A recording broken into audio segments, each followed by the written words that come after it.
प्लेटो का न्याय सिद्धांत। आइए हम देखते हैं कि प्लेटो के द्वारा न्याय की किस संकल्पना का प्रतिपादन किया गया है। आप सभी को विदित है कि प्लेटो के द्वारा उस समय तात्कालिक यूनान में प्रचलित जिन न्याय सिद्धांतों का पहले खंडन किया गया और उसके बाद में उन्होंने अपने न्याय सिद्धांत की संकल्पना को सामने रखा। उनके जो सिद्धांत है वो हमें उनकी पुस्तक रिपब्लिक में देखने को मिलते हैं। तो आइए हम उसका जायज़ा लेते हैं। इससे पहले प्लेटो ने अपने तात्कालिक यूनान में प्रचलित जो न्याय सिद्धांत थे, जैसे कि परंपरागत सिद्धांत जो पॉलीमार्कस और सिफिलिस के द्वारा प्रस्तुत किया गया था, क्रांतिकारी सिद्धांत जो थ्रेसिमैक्स के द्वारा प्रस्तुत किया गया था और कार्य कारण सिद्धांत जो ग्लाउकॉन के द्वारा प्रस्तुत किया गया था, उनकी आलोचना की है और उसके पश्चात उन्होंने अपने न्याय सिद्धांत की आधारशिला रखी है। तो आइए समझते हैं प्लेटो का न्याय सिद्धांत क्या है। तो प्लेटो न्याय को मानव आत्मा की उचित अवस्था और मानवीय स्वभाव की प्राकृतिक मांग के रूप में सबके समक्ष प्रस्तुत करता है। प्लेटो न्याय के दो रूपों का वर्णन करता है, व्यक्तिगत और सामाजिक या राज्य से संबंधित। तो प्लेटो मानव आत्मा में तीन तत्वों की प्रधानता मानता है। पहला है इंद्रिय तृष्णा, दूसरा है शौर्य और तीसरा है बुद्धि। प्लेटो का ये कहना है कि ये तीनों गुण जब उचित अनुपात में मानवीय मस्तिष्क में विद्यमान रहते हैं तब व्यक्ति न्याय का पालन कर सकता है। और दूसरे शब्दों में कहा जाए तो इंद्रिय तृष्णा, साहस और बुद्धि का उचित समन्वय और सामान्य से व्यक्ति के जीवन में न्याय की सृष्टि करता है। प्लेटो के राज्य के संबंध में न्याय का सिद्धांत मूलतः इस आधार पर आधारित है कि जिस तरह से व्यक्ति के आत्मा में तीन गुण होते हैं, उसी तरह से राज्य में भी तीन गुण पाए जाते हैं। तो प्लेटो आगे चलकर ये कहता है कि राज्य मानव मस्तिष्क का ही व्यापक रूप है और उसका कहना है कि राज्य बलूत के वृक्ष अथवा चट्टानों से नहीं निकलते, वरना ये उन लोगों के मस्तिष्क और चरित्र का परिणाम होते हैं जो उसमें निवास करते हैं। अतः मानव जीवन के इन गुणों के अनुरूप ही प्लेटो राज्य के चार गुण बतलाता है। यह है बुद्धिमत्ता, साहस, संयम और न्याय। बुद्धिमत्ता, साहस और संयम, इन तीनों के गुणों के प्रतिनिधि के रूप में राज्य के तीन वर्ग होते हैं, क्रमशः जो होते हैं शासक वर्ग, सैनिक वर्ग और उत्पादक वर्ग। तो राज्य में जब शासक निस्वार्थ भाव से हितों की रक्षा करते हुए शासन कार्य करता है, सैनिक वर्ग प्राणों की बाजी लगाते हुए देश की सीमाओं की रक्षा करता है और उत्पादक वर्ग सब कष्टों को सहन कर अपने उपभोग से अधिक उपभोग की सामग्री पैदा करता है, तब राज्य में न्याय स्थिर रहता है। तो न्याय क्या है, इसका उत्तर देते हुए प्लेटो कहता है कि यह अपने निश्चित स्थान में अपने कर्तव्यों का पालन करना और दूसरों के कर्तव्य में हस्तक्षेप न करना ही है। यानी कि प्लेटो के अनुसार न्याय का तात्पर्य है कि अपने स्वयं के कार्य करना एवं दूसरे के कार्यों में हस्तक्षेप न करना, यही प्लेटो के अनुसार न्याय है और इसका निवास स्थान अपने निश्चित कर्तव्य पूरा करने वाले प्रत्येक नागरिक के मन में है। तो प्लेटो का न्याय सिद्धांत मुख्य रूप से इस धारणा कार्यकरण की धारणा पर आधारित है और व्यक्ति को केवल एक ऐसा कार्य कुशलतापूर्वक करना चाहिए जो उसके स्वभाव के नितांत अनुकूल हो।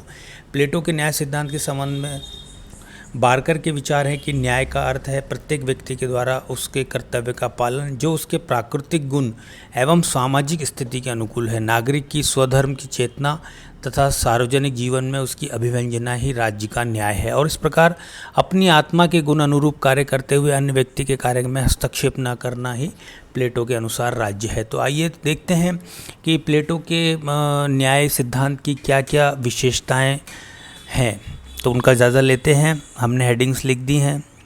नैतिक सिद्धांत। प्लेटो का जो न्याय संबंधी सिद्धांत की जो धारणा है वह वैधानिक नहीं है। आज की तारीख में न्याय का तात्पर्य कानून से है, कानूनी जस्टिस से है, परंतु प्लेटो की ये धारणा नैतिक और सर्वव्यापी है और इसका संबंध कर्तव्य के पालन से है। दूसरा जो विशेषता है कि न्याय जीवन का एक आंतरिक तत्व और संतुलनकारी धारणा है। तो न्याय कृत्रिम व बाह्य वस्तु न होकर मनुष्य के अंतःकरण की एक पवित्र भावना जिसके आधार पर आत्मसंयम एवं आत्मत्याग के आधार पर ही व्यक्ति न्याय की अवस्था को प्राप्त कर सकता है। तीसरा है विशेषता जो है कि कार्य विशिष्टता का ये सिद्धांत है। तो न्याय प्लेटो के न्याय सिद्धांत के अनुसार मानवीय जीवन के तीन नैसर्गिक तत्व हैं, विवेक, साहस और तृष्णा, जीवन के इन 3 तत्वों के अनुरूप ही राज्य के नागरिकों को क्रमशः 3 वर्गों में विभाजित किया जा सकता है: शासक वर्ग, सैनिक वर्ग और उत्पादक वर्ग।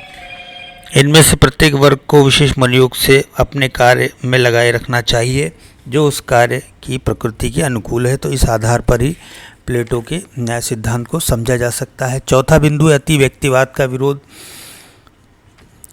न्याय सिद्धांत की एक प्रमुख विशेषता मान्यता यह है कि व्यक्ति समष्टि का अंग है और समाज के विकास में ही व्यक्ति का विकास निहित है।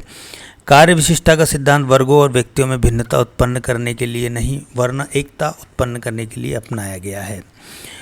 उसके बाद है सावयवी एकता का सिद्धांत। तो इस तरह से प्लेटो ये मानता है कि जिस तरह से व्यक्ति के शरीर के प्रत्येक अंग एक दूसरे पर निर्भर करते हैं, ठीक उसी तरीके से राज्य का प्रत्येक वर्ग भी एक दूसरे पर निर्भर करता है और उनकी आपस में कार्यशीलता और निर्भरता ही राज्य के अस्तित्व को कायम करती है। तो ये एक तरह से सावयवी सिद्धांत का प्रतिपादन प्लेटो के न्याय सिद्धांत के अंतर्गत किया गया है।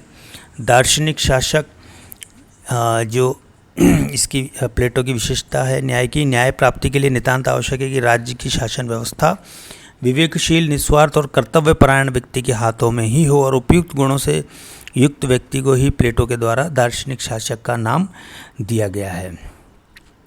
अब आइए प्लेटो के न्याय सिद्धांत की आलोचना हम देखते हैं कि प्लेटो के न्याय सिद्धांत की आलोचना यह कानूनी धारणा नहीं है वरना एक नैतिक धारणा है। तो आज न्याय को एक कानूनी धारणा के रूप में स्वीकार किया जाता है, लेकिन प्लेटो ने न्याय के एक कानूनी धारणा के रूप में नहीं वरना एक नैतिक धारणा के रूप में प्रतिपादन किया है। दूसरा, दार्शनिक वर्ग को समस्त शक्तियां प्रदान करना अनुचित है। प्लेटो ने शासन संबंधी सभी शक्तियों को एक ही वर्ग, दार्शनिक वर्ग को प्रदान कर दी है और हमारा ये अनुभव बताता है कि शक्ति का केंद्रीकरण निश्चित रूप से भ्रष्टता लाता है और इस एकाधिकार का परिणाम कहीं ना कहीं तानाशाही के रूप में अवतरित होता है। तो उस तरह से असीमित शक्ति पूर्णतः भ्रष्ट करती है। ये राजनीति विज्ञान का परंपरागत और सर्वाधिक मान्य सिद्धांत है। अतः एक व्यक्ति के वर्ग में, चाहे वो दार्शनिक वर्ग ही क्यों ना हो, शक्ति का एकत्रीकरण करना किसी भी दृष्टिकोण से नागरिकों की स्वतंत्रता के दृष्टिकोण से उचित नहीं माना जा सकता।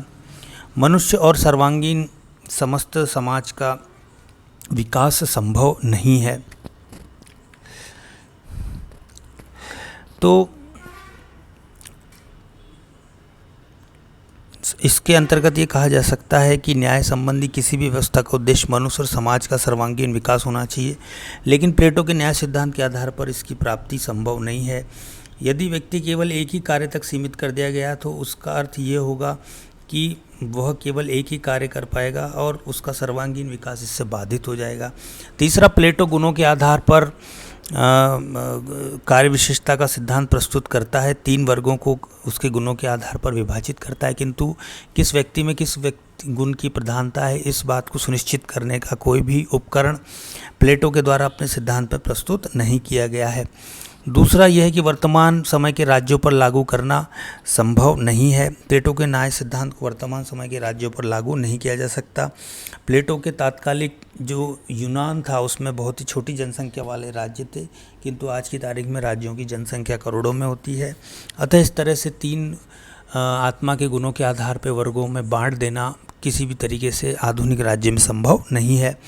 सर्वाधिकारवाद का मार्ग भी प्लेटो के न्याय सिद्धांत से प्रशस्त हो सकता है, क्योंकि एक व्यक्ति के हाथ में, चाहे वो दार्शनिक राजा हो, कार्य का शक्ति का केंद्रीकरण निश्चित रूप से सर्वाधिकारवाद का मार्ग प्रशस्त करेगा।